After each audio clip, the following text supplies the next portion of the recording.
Hello once again, Hokies. It is your game day preview, the GDP, and it is Virginia week. John Laaser alongside the Hall of Famer Mike Burnop. And Mikey, so much going into this matchup for the Hokies against the Cavaliers. Justin Puente told me earlier this week, I called Coach Beamer and said, Coach, you won 12 of these in a row. Do you have any advice for me? He said you need a good week of practice and you need a good game plan going in. I know that's quite simplistic, but for the Hokies, it's also very true.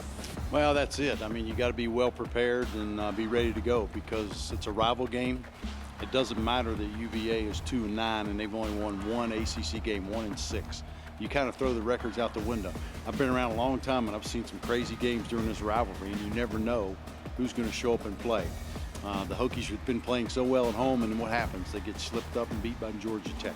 They go on the road, they're down 17 points against Notre Dame, come back and win the game. So you're never quite sure what you're going to get, but you know it's going to be intense.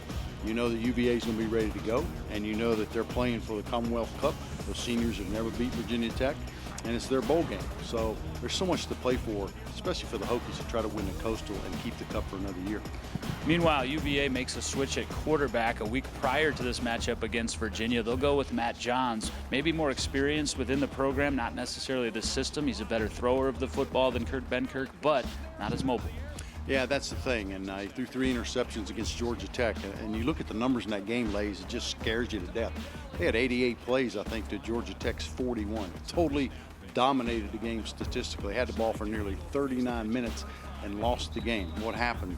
Georgia Tech did the same thing. They did against Virginia Tech. They had 3 big plays, 3 touchdowns, I think over 56 yards. So that was the difference in the game. But yeah, he threw the 3 interceptions. They've thrown far too many interceptions this year. That's been a real part of their problem, along with their kicking game struggles in the place kicking department.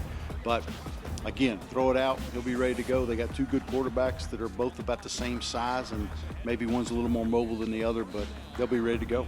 Virginia, to Mikey's point, a -8 in turnover margin this year. That could be impactful this week inside Lane Stadium. Quick look on the defensive side of the ball. Micah Kaiser rewriting the record books in terms of tackles from the linebacker position. Quinn Blanding, also a defensive weapon the Hokies will need to avoid. Boy, they are tough. I mean, Kaiser gets across that field. He is mobile.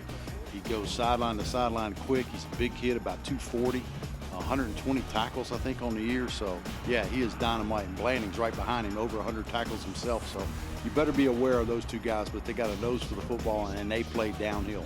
A couple of other things to note going into this matchup. Hokies, of course, looking for their 13th consecutive win against Virginia. They'll seek it without Marshawn Williams out for the season. Unfortunately, due to injury, Hokies will have to adjust their running attack around that absence. He's Mike Burnop. I'm John Laaser. Like you, we're stoked for what's about to happen inside Lane Stadium. Hokies and the Hoos. Hokies look for 13 straight in the ACC championship game.